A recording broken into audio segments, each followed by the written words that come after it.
Ola yerden gelip karaşıp gitti aytana. Önüsünden bebe kana gitti. Olan oyununa bugün bir adamın köpeğine bakman. Şerefli. Yeri, köpölünü ne mi diysene? Bir köpöktür de. Bir adamın çekecek başka bir ahırı. Onu ödel ahırı. Şeref, ya göğevine mi ketayacak mı kan? Şeref bunu. İşten karşımayla sıkıyordu. Han onu bir tuvalsı eşen yürüdü. Ha? Eşe mi? Hı.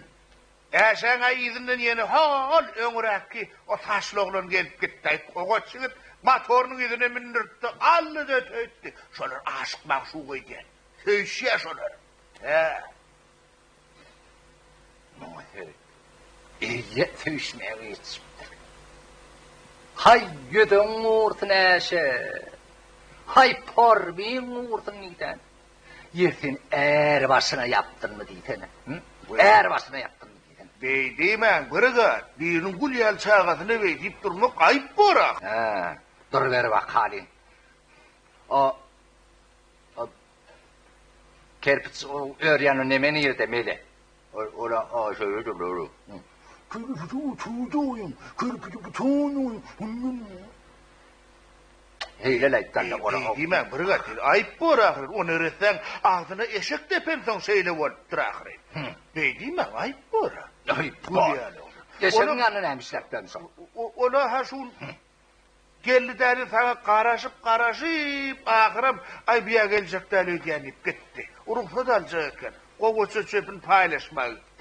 Son getireceksin. Ne ruhsat alacakmış. Buran hemme dilleşiptirler. Nem hamadar ruhsat verirmen olur. İşe gelmen şeyttinle yortan bakar. Ya olurum köpeli alır bakar. Hay ne bilmedim.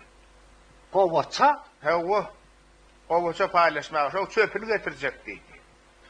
Daha yaşlı. Onun o soğuksa şun gelmedi o son yolda maşında dövüleydi ödeyecek. Ya maşin batık kaldım son ne mi şuna kara vermedi. Doğrusu bettem görünen. Ondan hava. Maşinli boldun gitte kaldın da attidini bana deritten. Yeri, ola maşinli bir de piyata. O maşinen bir karamat taşvalı. İte botlamadı. Den dur ver vakali. Bu adamlar her rahat edecek bolin, iyice piyata katlanacak derler onlar. Sen yaşlı aytvalı. Koğuça diyen molyan molin. Seher bilen gelip ayt. Ne petim durlattın mı diyen çay iç be? Koğuça kucu, tat kucu. Ulan hemmeri dilleşiptirler. Yok, entek erterül işe gelsinler vakali. Men olara bıraktlarımın kimdiğini görmeder. Çayıştan oturdayım mı? Yaşlı. He. Sen ne mi? Sen kim? Ben karavul ne mi? Ben de bu. Karavul? Hava karavul. Karavul varsan ne mi? Seher bilen karalıp atıyordun. Yok böyle kendini ara geldi. Ya da sen köpeliğiniz mi?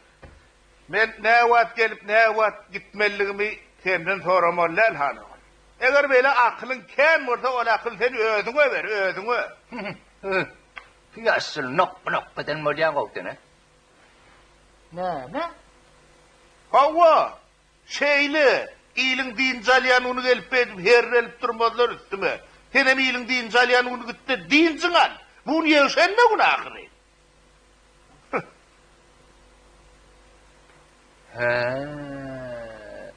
Etçer! Savret.